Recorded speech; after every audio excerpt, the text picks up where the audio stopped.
کہ دہلی کی چاندنی چوک سے خیبر تک کوئی ایسا درخت نہ تھا جس درخت پر علماء کی گردنیں نہ لٹکی ہوئی ہو۔ تامسن کہتا ہے کہ علماء کو سوروں کے کھالوں میں بند کر کے دہکتے انگاروں میں ڈال دیا گیا۔ تامسن کہتا ہے کہ علماء کے جسموں کو تانبے سے داغا گیا۔ تامسن کہتا ہے کہ 80 علماء کرام کو بوریوں میں بند کر کے دریا میں پھینک دیا جاتا اور اوپر سے گولیوں کا نشان بنایا جاتا۔ اما بعد اعوذ باللہ من الشیطان الرجیم بسم اللہ الرحمن الرحیم انما یخشی اللہ من عباده العلماء ان اللہ عزیز غفور۔ اس دور پہ نازا تھی دنیا، اب ہم وہ زمانہ بھول گئے، اوروں کو جگانا یاد رہا، خود ہوش میں آنا بھول گئے۔ منہ دیکھ لیا آئینے میں پر داغ نہ دیکھے سینے میں، جی ایسا لگایا جینے میں مرنے کو مسلمان بھول گئے۔ اذان تو اب بھی ہوتی ہے مسجد کی فضا میں اے لوگو، اذان تو اب بھی ہوتی ہے مسجد کی فضا میں اے لوگو، جس ضرب سے دل ہل جاتے تھے وہ ضرب لگانا بھول گئے۔ محترم حضرات، سامعین کرام اور پردہ نشین میری ماں اور بہنوں، آج میں ان یاران واصفہ، شہیدان عشق و وفا، وارثان بلال اور سرخیل آزادی کے تذکرے کی سعادت حاصل کر رہا ہوں، جن کا قلب و جگر اسلام کی عظمت سے معمور تھا، جن کے چہرے پہ عزم و استقلال کے کرنیں جلوہ بھگنتی، جن کا دل جذبہ جہاد سے سرسار تھا، جنہوں نے اپنی پوری زندگی اسلام کی سربلندی اعلائے کلمت اللہ کے لیے وقف کر دی تھی۔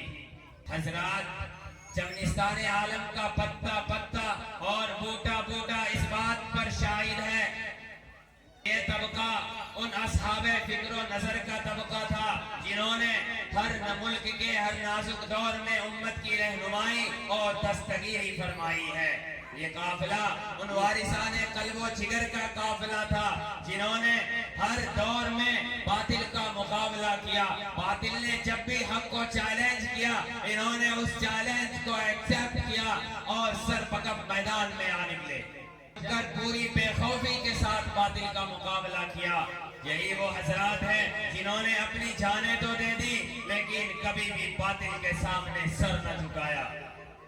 حضرات، جب ہندوستان کی مقدس سرزمین پر انگریزوں کا ناپاک سایہ پڑا اور جب وہ اپنی شاطرانہ و عیارانہ چالوں سے یہاں کے مالک بن بیٹھے، جب باشندگان ہند پر طرح طرح کے ظلم و ستم کے پہاڑ توڑے جانے لگے، جب ہندوستانیوں کو غلامانہ زندگی بسر کرنے پر مجبور کر دیا، جب ہندوستانیوں کا خون ان کے پسینے سے بھی ارزاں ہونے لگا، تو ایسے نازک دور میں سب سے پہلے جس شخص نے علم بغاوت بلند کیا وہ محدث کبیر شاہ عبدالعزیز ابن ولی اللہ محدث دہلوی تھے۔ یہی وہ مجاہد ہیں جنہوں نے سب سے پہلے مسلمانوں کے نصب العین کا اعلان فرما دیا تھا۔ شاہ عبدالعزیز کا فتویٰ کیا تھا، گویا ایک برق بے اما تھا جو دشمنوں کے نخل تمنا پر جا گری اور انگریزوں کی نیندیں حرام ہو گئی۔ جگہ جگہ آزادی کے شعلے بھڑکنے لگے، جگہ جگہ آزادی کے پرچم لہرانے لگے، دلوں میں ولولے مچلنے لگے، حوصلوں نے انگڑائیاں لینی شروع کر دی۔ مسند درس پر بیٹھ کر قرآن و حدیث کے درس دینے والے علماء کرام اور خانقاہوں میں بیٹھ کر اپنے خون جگر سے شمع اسلام کو روشن کرنے والے مشائخ اعظام نے مدرسوں اور خانقاہوں کو چھوڑ کر میدان میں آ نکلے اور اس فرنگی کے خلاف ایک محاذ بنا کر توکل علی اللہ منزل کی جانب بے سر و سامانی کے عالم میں نکل پڑے۔ میں اکیلا ہی چلا تھا جانب منزل مگر، میں اکیلا ہی چلا تھا جانب منزل مگر، راہ رو آتے گئے اور کارواں بنتا گیا۔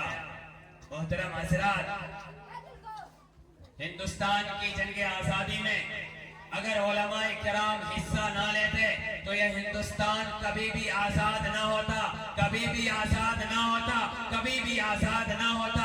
اگر یہ سرخیلے آزادی نہ ہوتے تو تحریک آزادی نہ چلتی، تحریک بالا کوٹ نہ چلتی، تحریک ریشمی رومال نہ چلتی، ہندوستان چھوڑو تحریک نہ چلتی۔ الغرض علماء کرام ہی نے اپنے خون جگر سے عروس آزادی کی حنا بندی کی ہے اور اپنے لہو سے صدر آزادی کو سینچا اور پروان چڑھایا ہے۔ حضرات، اس کے بعد انگریز مورخ مسٹر ٹامسن اپنی یادداشت میں لکھتا ہے کہ 1864 سے لے کر 1867 تک انگریزوں نے علماء کرام کو ختم کرنے کا فیصلہ کر لیا۔ یہ 3 سال ہندوستان کی تاریخ کے بڑے المناک سال ہیں۔ یہ 3 سال میں انگریزوں نے 14,000 علماء کرام کو تختے دار پر لٹکا دیا۔ ٹامسن کہتا ہے کہ دہلی کی چاندنی چوک سے خیبر تک کوئی ایسا درخت نہ تھا جس درخت پر علماء کی گردنیں نہ لٹکی ہوئی ہو۔ ٹامسن کہتا ہے کہ علماء کو سوروں کے کھالوں میں بند کر کے دہکتے انگاروں میں ڈال دیا گیا۔ ٹامسن کہتا ہے کہ علماء کے جسموں کو تانبے سے داغا گیا۔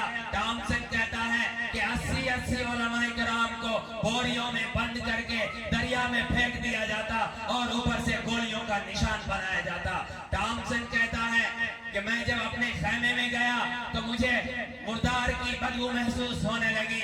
میں جب خیمے کے پیچھے دیکھتا ہوں تو 40 علماء کرام کو لایا گیا، ان کے جسموں پر سے کپڑے اتار دیے گئے اور دہکتے انگاروں میں ڈال دیا گیا۔ پھر اس کے بعد ٹامسن کہتا ہے کہ اس کے بعد پھر 40 علماء کرام کو بلایا گیا اور ان کے جسموں سے کپڑے اتار دیے گئے اور ان کو کہا گیا، اے مولویوں، اگر تم آج بھی یہ کہہ دو کہ 1857 کی جنگ میں ہم شریک نہیں تھے، تمہیں چھوڑ دیا جائے گا۔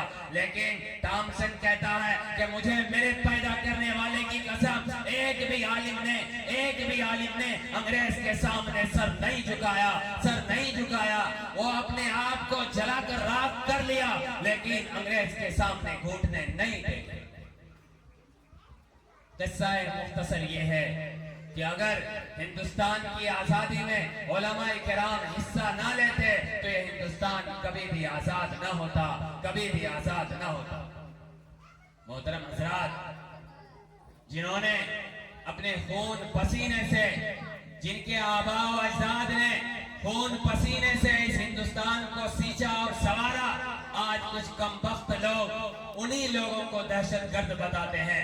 جن مدارس نے ہندوستان کی آزادی میں ایک اہم رول ادا کیا، ان مدارس کو دہشت گردی کا اڈا بتایا جاتا ہے۔ میں ان لوگوں کو صاف یہ کہہ دینا چاہتا ہوں کہ اگر قرآن پر عمل کرنا دہشت گردی ہے تو میں دہشت گرد صحیح، اگر مدارس کی حفاظت کرنا دہشت گردی ہے تو میں دہشت گرد صحیح، اگر مساجد کی حفاظت کرنا دہشت گردی ہے تو میں دہشت گرد صحیح، اگر حق کی آواز کو بلند کرنا دہشت گردی ہے تو میں دہشت گرد صحیح، اگر علی کی امامت پر چلنا اگر دہشت گردی ہے تو میں دہشت گرد صحیح، اگر صدیق کی صداقت پر چلنا دہشت گردی ہے تو میں دہشت گرد صحیح، اگر ہندوستان کے اندر اپنے حقوق کے لیے لڑنا دہشت گردی ہے تو دہشت گرد صحیح۔ میں ان تمام دشمنان اسلام سے اور دشمنان وطن سے، وطن کے غداروں سے یہ کہہ دینا چاہتا ہوں کہ یہ زنگ گرا جو حائل ہے رستے سے ہٹا کر دم لیں گے، یہ زنگ گرا جو حائل ہے رستے سے ہٹا کر دم لیں گے۔ ہم راہ وفا کے رہرو ہیں، منزل پہ ہی جا کے دم لیں گے۔ یہ بات آیا ہے دنیا پر، ہم پھول بھی ہیں تلوار بھی ہے، یہ بات آیا ہے دنیا پر، ہم پھول بھی ہیں تلوار بھی ہے، یا بس میں جہاں مہکائیں گے یا خون میں بہا کر دم لیں گے۔